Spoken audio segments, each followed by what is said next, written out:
Hear me out.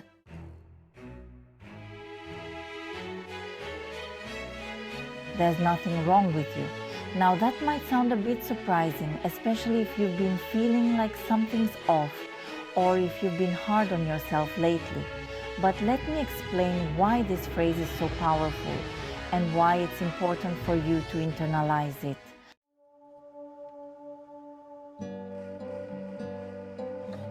The burden of self-judgment. Let's start by talking about self-judgment. We all have that little voice in our heads, the one that criticizes us, that tells us we're not good enough, not smart enough, or not attractive enough.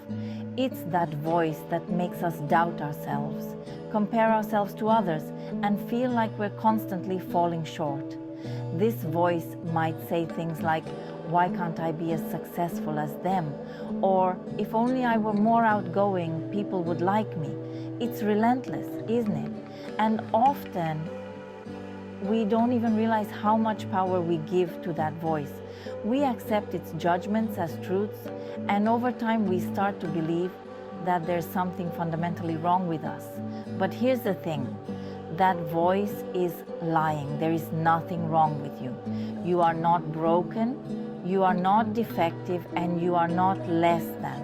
The flaws you see in yourself are often reflections of your own insecurities, not actual deficiencies.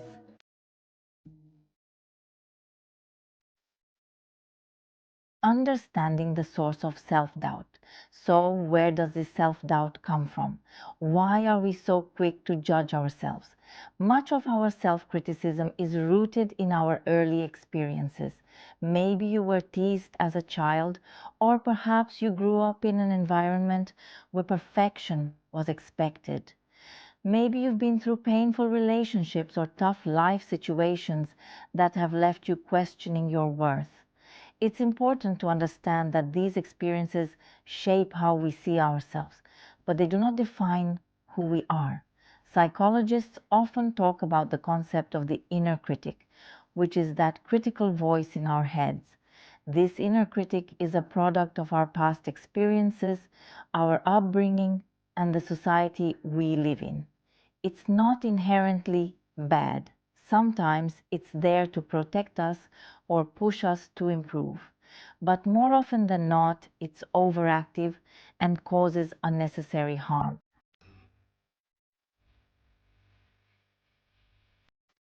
The myth of perfection. Let's address another issue, the myth of perfection. In today's world, we're constantly bombarded with images of perfection. Whether it's on social media, in movies, or through advertisements, we see these seemingly flawless lives that make us feel inadequate. But here's the truth. Perfection doesn't exist.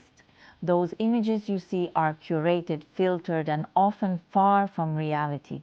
Even the people you admire most have their own struggles, insecurities, and imperfections. They just don't show them. The pursuit of perfection is a losing battle.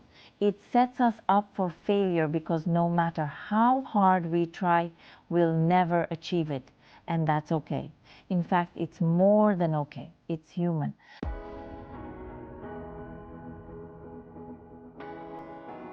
So, what if instead of chasing perfection, we embraced our imperfections?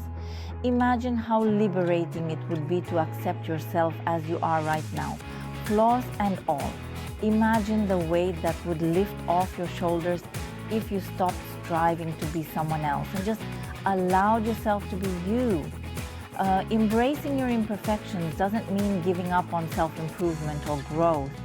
It means recognizing that your worth isn't tied to your achievements, your appearance, or how others perceive you. It's about understanding that you are enough just as you are. Here's a powerful exercise you can try. Next time you catch yourself being critical, pause for a moment. Take a deep breath and ask yourself, would I say this to a friend? If the answer is no, then why say it to yourself? We often show more kindness and compassion to others than we do to ourselves. It's time to turn some of that kindness inward.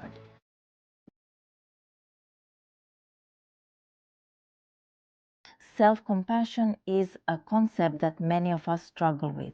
We're taught to be kind to others, but we're rarely taught to be kind to ourselves.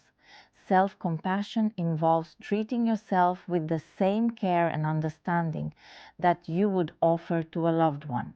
It's about recognizing that everyone makes mistakes, everyone has flaws, and that's okay. Christine Neff, a leading researcher on self-compassion, identifies three key components of self-compassion. One, self-kindness, being warm and understanding toward ourselves when we suffer, fail, or feel inadequate, rather than ignoring our pain or being self-critical. Two, common humanity, recognizing that suffering and personal inadequacy are part of the shared human experience, something that we all go through rather than being something that happens to me alone. Three, mindfulness, taking a balanced approach to our negative emotions so that feelings are neither suppressed nor exaggerated. When you practice self-compassion, you begin to see yourself through a lens of understanding and acceptance. You start to realize that you don't have to be perfect to be worthy of love and respect, including love and respect from yourself.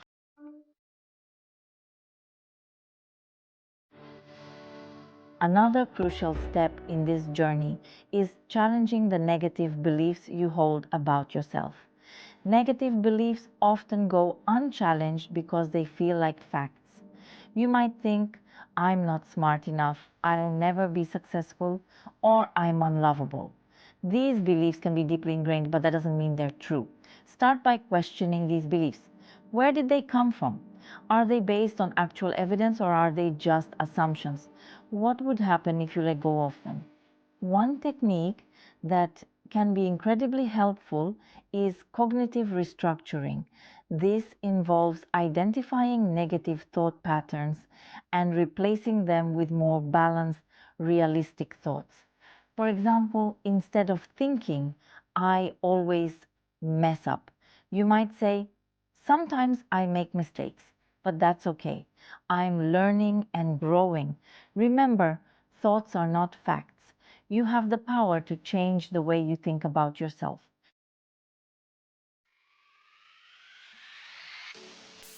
Another important aspect of self-acceptance is the environment you create around you. Who do you spend your time with? What kind of content do you consume? Are you surrounding yourself with people and messages that lift you up, or are you constantly exposed to negativity and criticism? It's essential to build a supportive network of friends, family, and mentors who encourage you and remind you of your worth. At the same time, be mindful of the media you consume. Unfollow accounts that make you feel bad about yourself and seek out content that inspires and uplifts you. Remember, you have control over what you allow into your life. Choose positivity.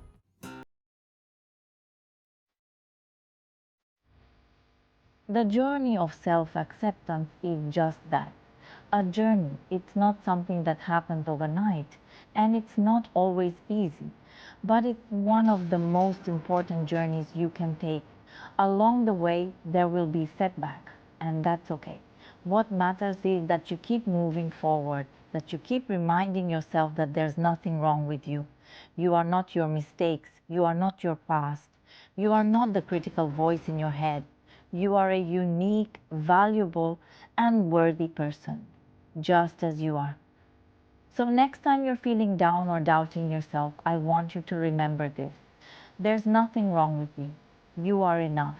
You always have been, and you always will be.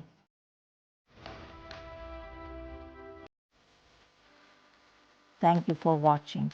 If you found this video helpful, please give it a thumbs up and share it with someone who might need to hear this message. And don't forget to subscribe for more content like this. Until next time, take care of yourself and remember, you're doing better than you think.